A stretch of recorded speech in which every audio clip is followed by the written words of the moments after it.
भगवान यहां कह रहे अज्ञ अश्रद्धाधान संशयात्मा, ये तीन बातें कही। जो आज्ञा का पालन नहीं करते वो विवेकहीन होते हैं। जो विवेकहीन है और श्रद्धा रहित है, इसे श्रद्धा रहित कहा जाता है कि ऐसे चलिए आप, तो उसके विपरीत भी उपदेश देने वाले हैं। हमें तो बड़ा आश्चर्य होता है कि विपरीत उपदेश देने वालों में श्रद्धा से चलने वालों से कई गुना बढ़कर अनुयायी है, क्योंकि श्रद्धा का मार्ग ऐसे है और विपरीत का मार्ग ऐसे है। तो उनको लगता है कि जब इसमें आनंद है और इसी के लिए हमारा मन लालायित है तो इधर चलें। ऐसे चलने में बड़ी कठिनता है, चढ़ाई का मार्ग है। ये भजन नशेनी प्रेम की, भजन के द्वारा इस ऊंचाई पर चढ़ा जाता है।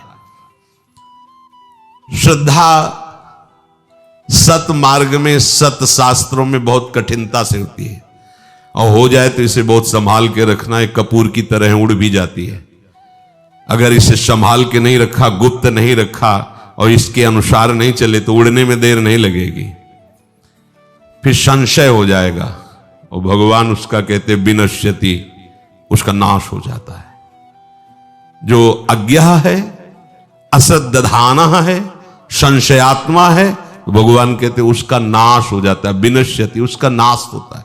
और ऐसी दुर्गति होती, नायम लोकोस्तु न परो सुखम संशयात्मना, उसको ना यहां सुख कभी मिलेगा ना वहां सुख मिलेगा। पर ये अहंकार देवता ऐसे हैं कि देख लेंगे सब, अरे इतना सुंदर अवसर मिला है, इस अमृत समय को मृत भोगों की तरफ मत नष्ट करो। पर वो समझ में नहीं आता। एक बार शास्त्र में पढ़ रहे थे कि बड़े बड़े जो अव्यक्त सिद्ध महापुरुष हैं उनको भी दुख होता है। तो उनको किस बात का दुख होता है? बोले जब मनुष्य शरीर प्राप्त करके जीव भोगों में समय व्यतीत करता है, ये देख करके वो दुखी होते कि इतना सुंदर अवसर है, ये भजन करके भगवान को प्राप्त हो सकता है, लेकिन ये जीव भोगों में रत होकर के देखो अपना समय नष्ट कर रहा है। जैसे सामने भगवान नृसिंहदेव विराजमान है, प्रहलाद जी दुखी हो रहे हैं। प्रभु पूछ रहे क्या कारण है? बोले प्रभु इस संसार चक्र में पिसते हुए इन जीवों को देखकर मुझे एक क्षण के लिए भी सुख नहीं मिल रहा।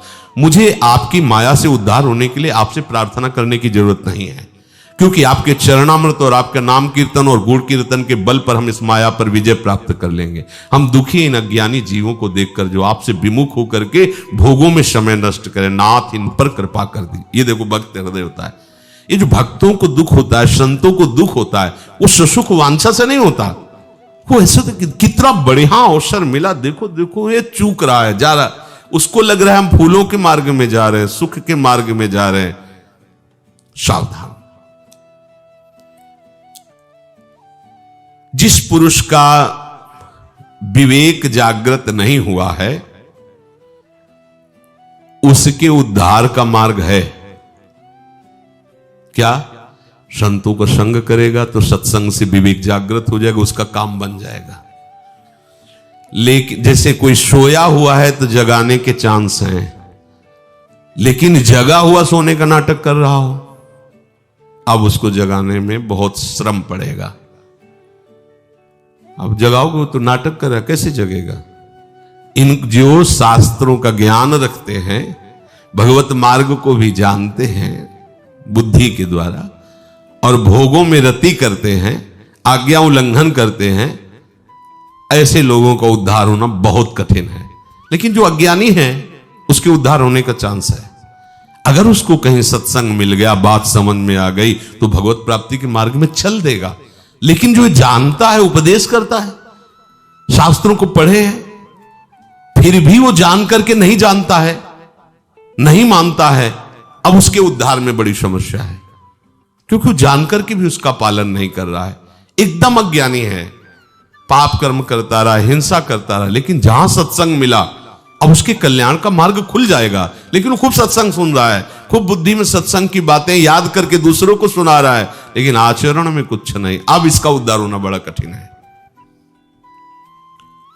जो सत्संग शास्त्रों का महत्व नहीं देता है और अश्रद्धा करता है, संशय करता है, ऐसे पुरुष का बहुत बुरी तरह नाश होता है, बहुत बुरी तरह। कई बार बताया है वो परमानंद जी महाराज की बात। परमानंद जी की स्थिति ऐसी, ब्रह्मानंद में छके हुए महापुरुष। अब प्रताप तो था ही, बहुत सब हजारों लोग दर्शन के लिए आते, भेंट पूजा फल फूल सब। महापुरुषों के समीप तो ये सब प्रताप, रिद्धियां सिद्धियां हाथ जोड़े खड़ी रहती हैं, और बातों की क्या। तो एक मास्टर थे और वो महाराज जी के शिष्य बने, जगदीश्वरानंद उनका नाम रखा गया। वो मास्टर थे तो मास्टर ही थे, संत सीधे सरल स्वभाव अपने भगवदान में। वो मास्टर थे, वो पूरा आश्रम वैभव सब चढ़ाना सब। महाराज परमानंद जी की ऐसे पूजा होती थी जैसे भगवान की। ओ थे, ऐसी स्थिति थी, ब्रह्मानंद में छके रहते थे। और भांग इतनी उनको, इस सन्यास मार्ग के संतों में देखा गया है कि जो सिद्ध हो गए उनका कोई, भगवान शिव हलाल विष पी गए, गले में रोक लिया, एक बूंद चला जाए तो भस्म हो जाओगे। एक बूंद पानी आ नहीं रोक सकते गले में, अगर कहीं एक बूंद का कुछ भी हिस्सा जाएगा तो खांसने लगोगे, बुरी तरह खांसी आएगी। और महादेव जी ने समुद्र मंथन से निकला हुआ पूरा हलाहल विष गले में ही रोक लिया, आज भी रुका हुआ है, नीलकंठ नाम पड़ गया उनका। हम महापुरुषों का अनुकरण न करें, उनकी आज्ञा के अनुसार जो उनके आचरण मिलते हैं वो करें, और भगवत स्वरूप है वो। खप्पर उसका नारियल का रहता था, शाम के 4 बजे बांट के शिष्य लोग रख देते थे।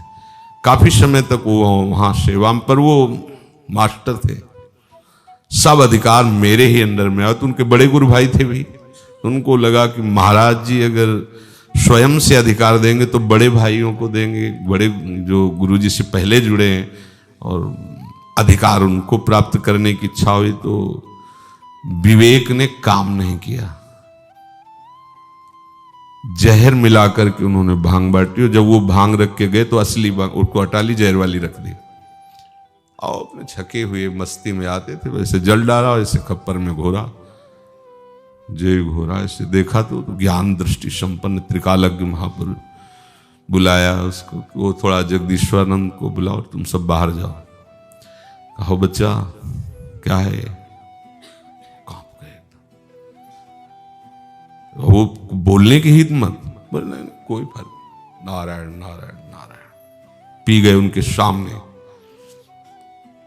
7 दिन तक कुछ नहीं हुआ। फिर उनका बच्चा, वो हमारा जाने का समय आ रहा, जहर से नहीं जा रहे हैं तुम्हारे, हम तुम्हें पीते समय भी दिखाया था कि जो तुमने रखा वही पिया है, जहर प्रभाव नहीं करता, पर अब हमारा जाने का समय आ रहा है। और जे ही उन्होंने, तो पूरा शरीर नीला पड़ गया। शोभन सरकार भी दर्शन करने गए थे, विरक्त भेष शोभन सरकार का उन्हीं से था, और मंत्र उपदेश स्वामी सत्संगानंद जी से था। उनकी दशा देखिए जगदीश्वरानंद जी की, ये आंखें ऐसे फट गई थी, मतलब ऐसे भयावह, पानी गिर रहा है पूरे शरीर में, ऐसे जैसे कहीं मिट्टी का जल सूख जाता है तो पपड़ी नहीं पड़ जाती, ऐसे मवाद निकल पूरे से। चीख चीख के चिल्ला चिल्ला कहते, गुरु अपराध से मेरी दुर्गति हो रही, कोई बचा ले। संशयात्मा विनश्यति, जो अज्ञ है असत दधाना है, संशयात्मा है नाश निश्चित है। विनश्यति नायम लोकोस्ति, इस लोक में भी नहीं, न परो न सुखम संशयात्मना। ये उनका दंड थोड़ी मिला है, ये तो ब्याज है, मूल तो अभी आगे जाके मिलेगा। पता नहीं कब करुणा होगी कि उस अपराध से वो मुक्त हो पाएंगे और उनको पुनः मनुष्य जन्म मिलकर भगवत आराधन, कहां ब्रह्मानंद की पदवी प्रदान करने वाले गुरुदेव, और कहां एक न लोक मिला न परलोक मिला। ये है अज्ञान, ये है श्रद्धा की हीनता। ऐसे संशयुक्त पुरुष का परमार्थिक मार्ग से पतन ही नहीं पूर्ण नाश हो जाता है। संशयुक्त पुरुष को बहुत कष्ट भोगने होते हैं। किसी भी तरह उसकी उन्नति नहीं हो सकती। इसलिए संशय तो होना ही नहीं चाहिए। देखो, नाम में कोई संशय मत करो, मंत्र में कोई संशय मत करो, प्रिया प्रीतम में कोई संशय मत करो, उनकी लीला में कोई संशय मत करो। अगर चार में तुम संशय नहीं करोगे तो नामदाता, लीला सुनाने वाला, उपासना देने वाला, इसमें आपका अनुराग बढ़ता चला जाएगा। और अगर इसमें आप रति नहीं किए तो फिर वहां संशय हो जाएगा। बात पकड़ लेना। अगर आप उपदेश पर ध्यान दें तो नाम रूप लीला धाम चार का ही उपदेश होता है भगवत प्रेमी महात्माओं का। आप इस पे रति कर लें तो आप रो रो के बलिहार न जाए तो बताना कि गुरुदेव ने, रसिक महापुरुषों ने कृपा कर दी, कैसा महासुख दिया।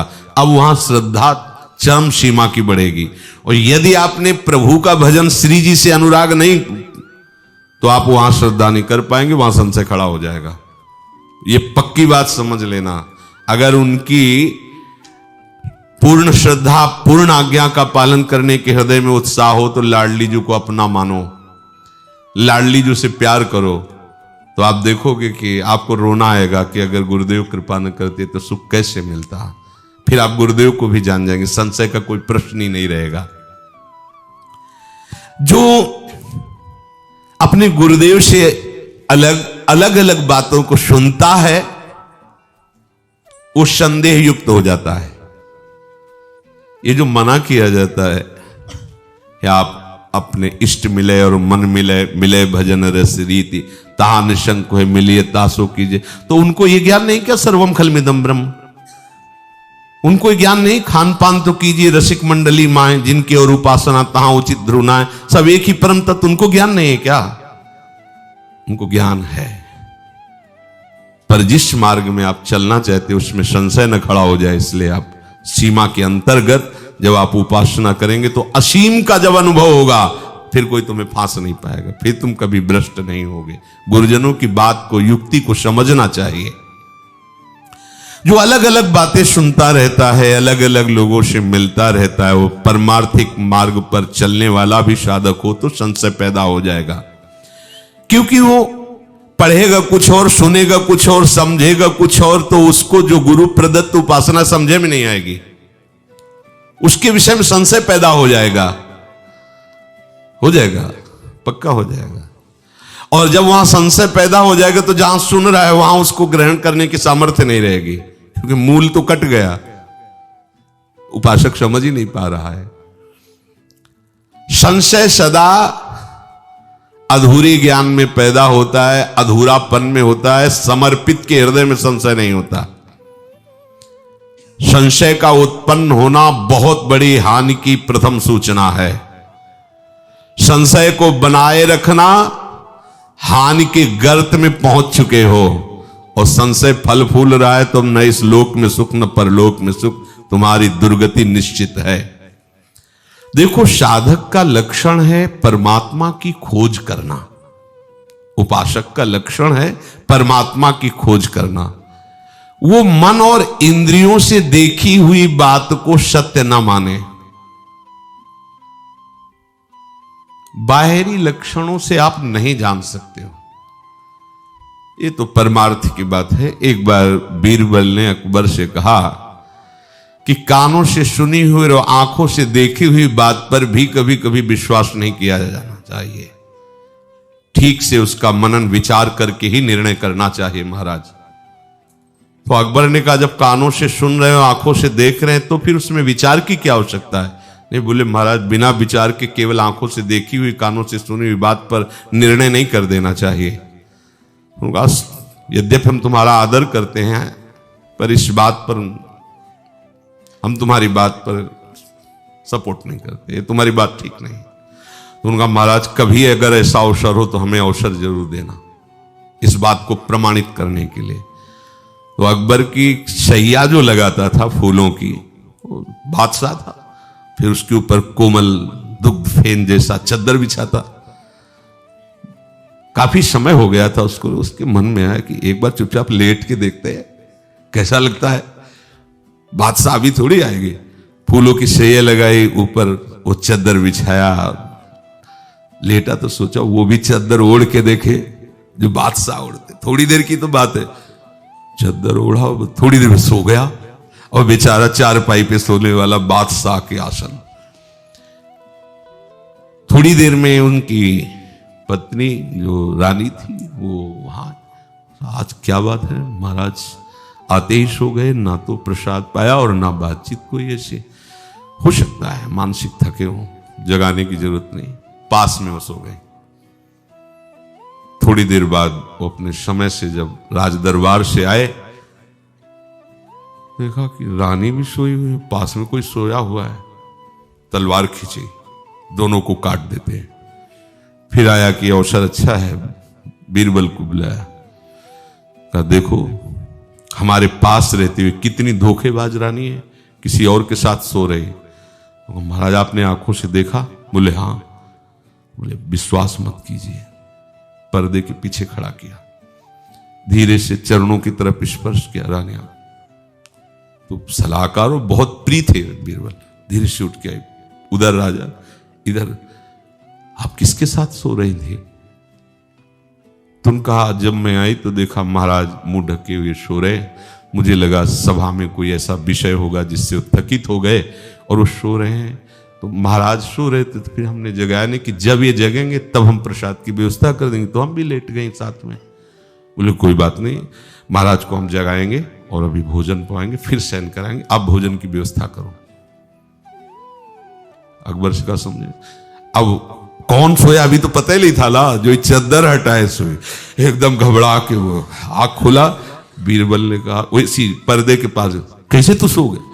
बार बार पैर पकड़ रहा, मालिक क्षमा कर दो, जीवन हो गया फूल की सैया लगाते हुए। हम सोच रहे थे एक बार लेट के देख ले, लेट गए तो सोचा एक बार चद्दर ओढ़ के, हमें कब सो गए हमें पता ही नहीं चला।